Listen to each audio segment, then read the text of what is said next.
You know how sometimes you get so wrapped up in an issue, some kind of disagreement with your spouse, that you really feel like you cannot see the forest for the trees? It's as if you no longer remember why you were arguing. You're just arguing about the arguing now.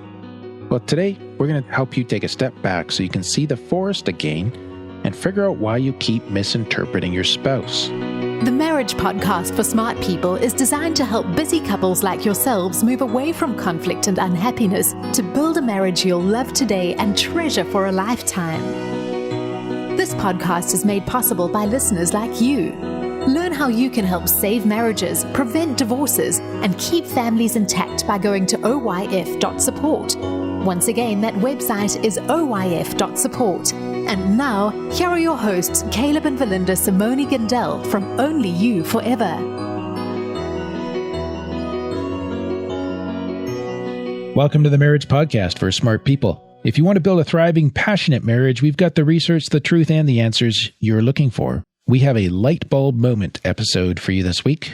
At least I'm hoping it's going to create a light bulb moment for you. This is episode number 162, and today we're going to be talking about why you keep misinterpreting your spouse and what to do about that. But before we get started, if you missed last week's episode, we discussed military marriages. So check that one out. Even if you're not in the military, it'll give you greater appreciation for what our country's service members go through for us. Also, make sure you hit the subscribe button so you don't miss any upcoming shows. And remember, if you're struggling with your marriage, we offer sound, research-based advice, and most of all, we offer hope, even for those moments when you feel like you're never going to figure this out. Yep. Okay, let's get into the topic of why we so easily misinterpret each other in marriages. Okay, why do we so easily misinterpret each other in marriages? Well, the big thing here is the fundamental attribution error. And this is one of my favorite things to talk about. Yes, it is. Which makes me a geek. But don't be thrown off by the large phrase, people. Fundamental attribution error. This is something that we all do. When I attribute your actions, Verlinda, to a flaw in your character, rather than an environmental factor, then I commit the fundamental attribution error. Okay. And I'll give some examples in a moment. Where this really gets awesome is when I attribute your actions to a flaw in your character, but I attribute my actions to environmental factors. So, for example, let's say you and I are both out working at let's say we both have jobs out of the house. Mm-hmm. I get home late. You get home really late. Mm-hmm. I'm upset because you're usually home before me, and I had to make supper and do a bunch of extra stuff. You sound like you're getting mad already. Really, I am. Here's how the fundamental attribution error plays out. I think to myself, she's never home on time. She is so disorganized. Okay. So that's a flaw in your character. Yeah. You ask me why I was late. I tell you, well, traffic was really bad. It's just circumstances, right? So yeah. We could be in the same situation, but you have a character flaw, whereas for me, I was just caught in some circumstances that were outside my control. Let's say a couple gets into conflict. They both say a few mean, unkind things to each other. Maybe some name calling. She thinks he has an anger problem. That's attribution to character. Mm-hmm. But while she feels bad about her own behavior, she thinks to herself, if he wasn't such a jerk, still attribution to character, I wouldn't have to talk like that to get through to him. She's attributing her behavior to circumstances outside of her control. Okay. Now, I'm not defending abusive men here, but you get the picture, right? This happens both in healthy marriages and in conflictual, non-abusive marriages. This is not an abuse thing. This is something that we all do, people. Okay? So it's not those people out there that are the problem. It's all of us that are the problem here. So why do we do this? We do this because it's easier to make judgments based on personality rather than taking into account all the possible situational variables. Okay. Personal characteristics, they're easier to identify. You don't have to think as hard. No, it's just because you're like that. I don't have to think about what might have been going on that led you to act like that. Oh, okay. So these characteristics about a person, they help us to understand them and make sense of their behavior. And usually characteristics are more stable in a person, meaning they don't change. So it's easier and it's faster to make snap judgments based on what I think your nature is like than it is to look for other explanations. Okay. Having these concrete judgments in place about your character makes your character, your behavior seem more predictable. So your brain just kind of works like this. Yeah. Because it's easier. I think it's easier too in that it's easier to attribute your behavior to your problem than maybe something I'm doing. Or how you might have contributed, yeah. Yeah, like I don't want to think about that. I just want it to be all your fault. Yes. Yes, I'm well aware of that. Oh, come on. Attribute in yourself. Nice try. Yeah. See, I'm a therapist, so only other people commit the fundamental attribution error. That I don't believe. That is a pile of hogwash. Hogwash. Yeah, that's good. We're trying to keep this episode without the explicit rating. Okay, so let's talk about attributions some more then. Okay. Because attributions, when you're doing this, you're misinterpreting your spouse. This is why you keep misinterpreting your spouse. Okay. So we need to know how it's governed in marriage and the fact that it's governed by how happy your marriage is. So you will interpret events and actions according to your existing beliefs about your spouse and your marriage. If your spouse acts in a way that does not fit with your perception of the marriage, you will discount or explain away the action. So if we have a happy marriage and I do something unpleasant, bark at you or whatever, if you feel the marriage is happy, you'll discount that behavior based on the fact that things are usually good. There must be some circumstances going on for him. So this final attribution error goes both ways. It can go both ways, yeah. And we're going to see that. Is that what you're saying here? Yeah.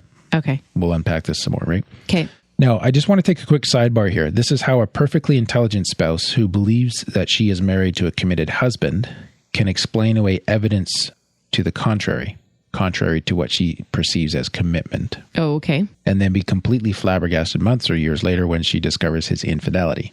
Okay. And I'm not sharing this so that we all go on a witch hunt, but for those of you who have found yourselves in this situation, I just want you to know that you're not stupid or blind or anything like that. You're just a normal spouse. This is what we all do. It's not your fault because it's not wrong to presume upon the trustworthiness of your spouse. Right. So folks will often look back and in hindsight will say, I can see now. I see what was signs. Yes. Huh. But they wrote them off at the time because the marriage was seen to be going well. Right. Often, right? Okay. Now, so that's a sidebar for how this plays into infidelity. But just back to kind of normal life, right? Or the more day-to-day things that happen. Okay. A couple of researchers looked at 23 previous studies of attributions in couples, and they found that if marital satisfaction was high, people would attribute their spouse's previous actions to stable personality factors. For example, he brought me flowers because he cares about me and is a nice person. That's an attribution to character, but it's a positive one. Yeah. Like you were saying, Verlinda. By the same token, in a happy marriage, they would attribute negative actions to external factors. They would view them as unintentional or see them as isolated incidents that don't reflect the spouse's true personality. For example, he only said that because he's had a tough day at work and he didn't really mean it. Right. Okay. This is a positive marriage. On the other hand, if marital satisfaction was low, people would assign their spouse's negative behaviors to enduring characteristics in line with the fundamental attribution error. And the spouse would then see negative acts as being intentional, motivated by negative emotions, and as being stable, like this is what he always does, being stable across all situations rather than specific or isolated. So see how this all kind of switched around? Yeah. So using the same examples, it's going to be like, he said that because he wanted to upset me and because he is a spiteful person. Okay. Rather than he said that because he had a tough day at work and he didn't really mean it. Right. Yeah. These spouses in dissatisfying marriages would also interpret a positive action in a more negative light, seeing them as less deliberate, as more isolated, and more likely to be motivated by selfishness. For example, he only gave me flowers because he wants to have sex later, instead of he brought me flowers because he cares about me and is a nice person. Okay. You jerk, you brought me flowers.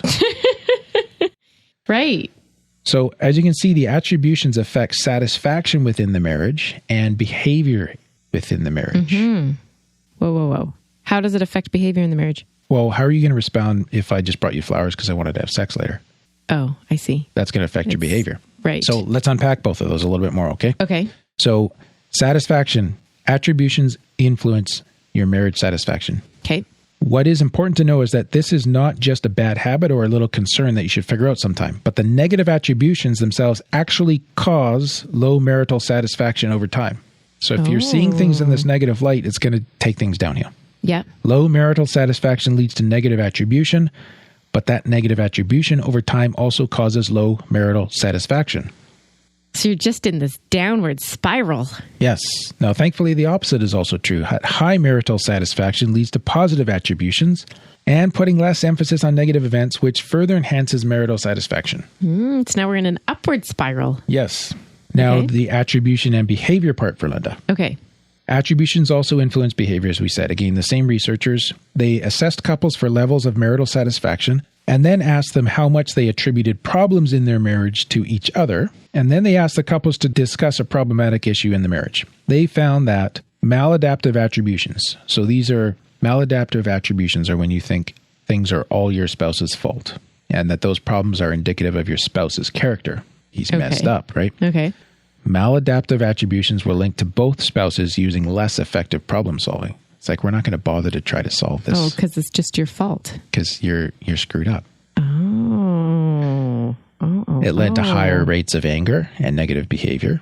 Because you're screwed up, I'm just frustrated and I'm going to rip off on you anyways. And higher levels of reciprocal negative behavior. So it like prompted the behavior back, which reinforces my belief about what a jerk you are. Yes. Oh. Yes.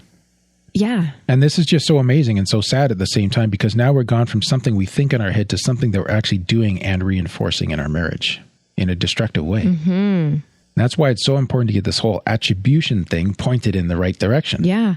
I think this would be so easy if your spouse has done something to hurt you. Yeah. To then interpret everything after that in that light. Through that lens. Through that lens. Yes. Rather than, okay, yes. Yeah. He hurt me. Or she hurt me. But and I've dealt with that. We've acknowledged that. It doesn't mean she's a terrible person. Is coming from a genuine place. Huh. Yes. Okay. So once again, we've created a bonus guide for our much appreciated supporters called Practicing Positive Interpretations. And while you're learning what to do on this show, this guide will really show you how to do it, how to break out of that negative cycle and actually shift your thinking so you can shift the direction your marriage is going. And it's really on this positive interpretations piece. And you can get this by becoming a patron of the Marriage Podcast for Smart People. And we'll just take a quick 60-second break to tell you more about that. What happens when the fairy tale marriage meets reality? Too often, high expectations lead to disappointment, communication breaks down, and the struggles of day-to-day life become overwhelming, leaving you feeling lost and without hope. Unfortunately, marriage does not come with an instruction manual. Marriage troubles are deeply personal and can take a toll on you, your spouse, and your family. Counseling can be expensive and divorce is very costly. It doesn't have to be this way. Caleb and Valinda understand your pain and frustration. Their mission is to help save as many marriages as possible, and to date, thousands of couples are helped through their weekly podcast. But the most important marriage they want to help save is yours.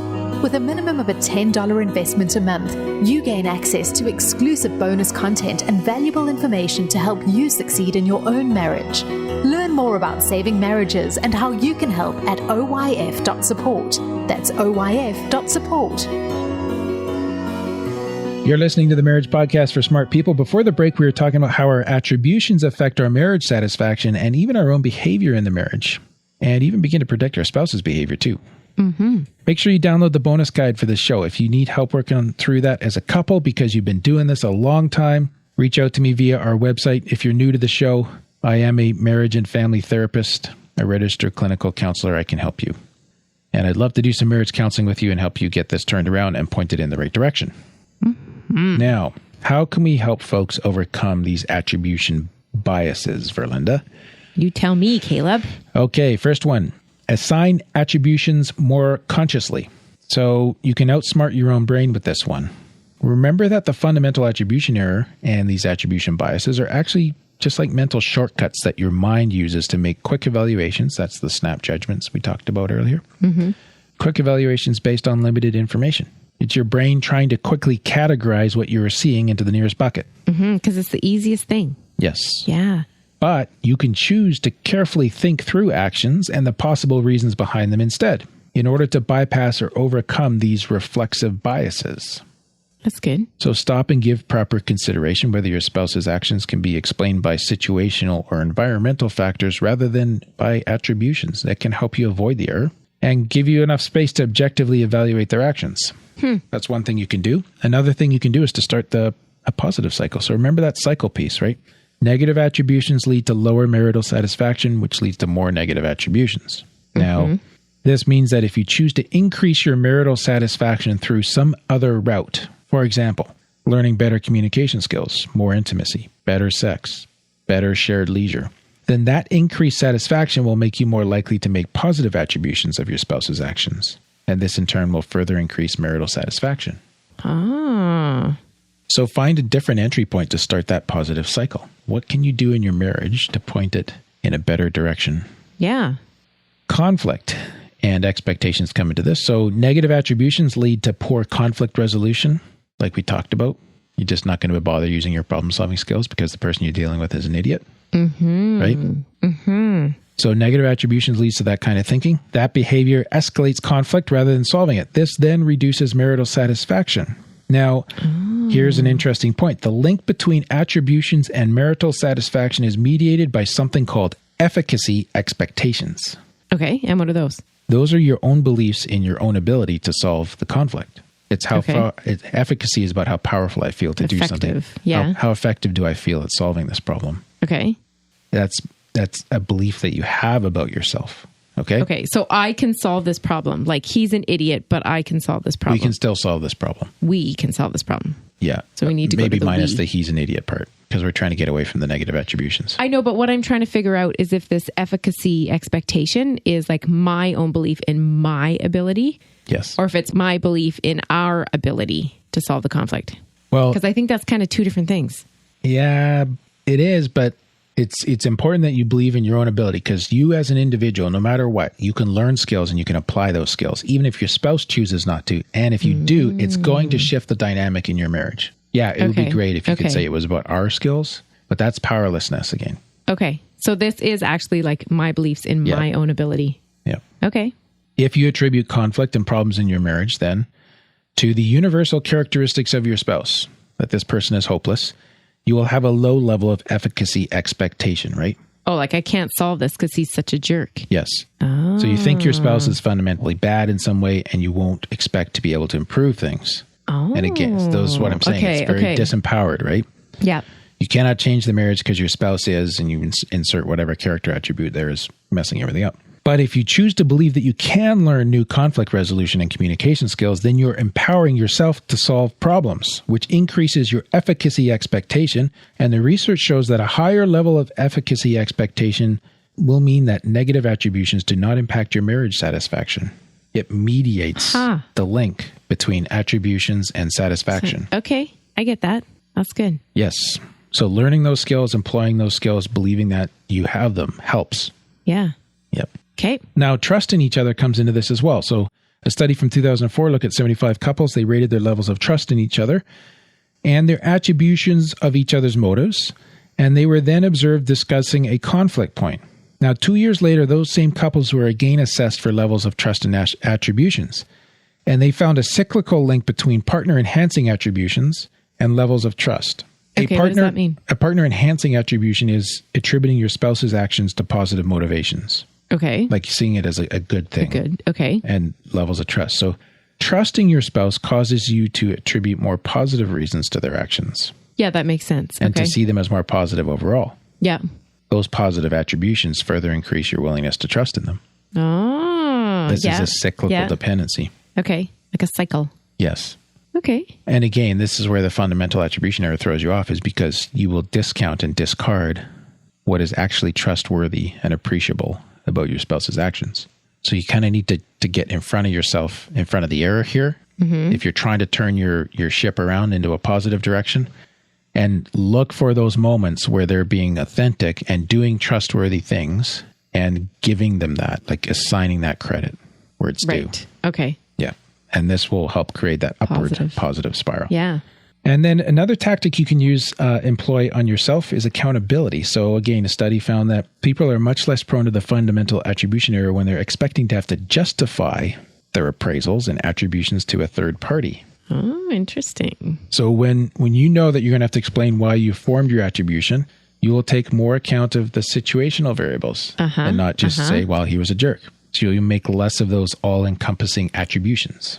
And within marriage, this accountability could be provided through friends or a family member or from a counselor. Mm-hmm. So practically, you could choose someone to hold you accountable for how you interpret your spouse's actions. All this person needs to do is to ask you, can you think of a different way of interpreting that? Or another way that doesn't assign your spouse's behavior to a negative character flaw? What else might have been going on? Right. Just those kinds of questions that are digging for the circumstances to give you another understanding so you're not using the fundamental attribution error. Right. That's just being more conscious, like thinking consciously about it. So that you can ask someone to hold you accountable for that, someone you talk to about your spouse when you're looking for help. Right. Now, this is awesome as well. And of course, it's challenging to find the right kind of friend who won't just commiserate with you. Yeah. Oh, he is a jerk. Yes. And that's where a qualified marriage counselor can be a big help. So that's something to keep in mind for that. So that is why you keep misinterpreting your spouse. It's the whole attributions issue that comes into play. Like you see everything through a certain lens. Big time red. But you can change that lens. Yes. Yes, I do this all the time in marriage therapy, is helping people get out of this. That is neat. And it's really neat when you're doing it too, because often you get to the spot where it's like, have you ever heard them say that before? Because the spouse has said something new, because they're using different words, or else. Actually, let me come at that slight different. There's a more common situation, which is one spouse will say, I never saw that before. I didn't know you were experiencing that. It's because they've always been dropping him in this one bucket, right? Right. And when we get everybody to step back from the buckets and take a deep breath, then we can understand what's going on. We can find a better way to do this and move on. Neat. That's cool. Okay, let's wrap this puppy up. Okay, thank you to those of you who became patrons between this recording and our previous one, Stephen, and also Shamika. So thank you to each one of you who support us so faithfully. We appreciate it immensely. Next week, Caleb. Next week, we're talking about how pornography impacts marriage. Okay. And I'm putting that one out there because I've been surprised at the number of people lately that think pornography can be a marital aid, or even some addicts who think it's not a big deal and not something their spouse needs to freak out about. Okay. So it's going to be a reality check, that episode. Yeah, that'll be interesting. Before you sign off, Linda, we should we do like to throw in this disclaimer every once in a while just for folks that are listening. Okay. So since our podcast can be subscribed to and accessed all over the world, please remember that it is a self-help tool. It does not replace individual counseling, nor does it represent an attempt to solicit clients from jurisdictions where I do not have the legal ability to practice. And further, our shows are not intended for those experiencing severe symptoms such as suicidal thoughts, for which you should seek emergency help right away. Yes. Well, that is all for today's episode. You can get the full show notes at oyf.link/162. Find out how you can help support Only You Forever. Go to oyf.support. Thanks, and we'll see you next week. The Marriage Podcast for Smart People is totally funded by listeners who support Caleb and Valinda in their mission to save marriages. If you would like to be part of this worthy cause, open your web browser to oyf.support. A minimum investment of $10 per month will help restore hope to married couples. Plus, as a patron, you'll gain access to exclusive bonus content and valuable information to help you succeed in your own marriage.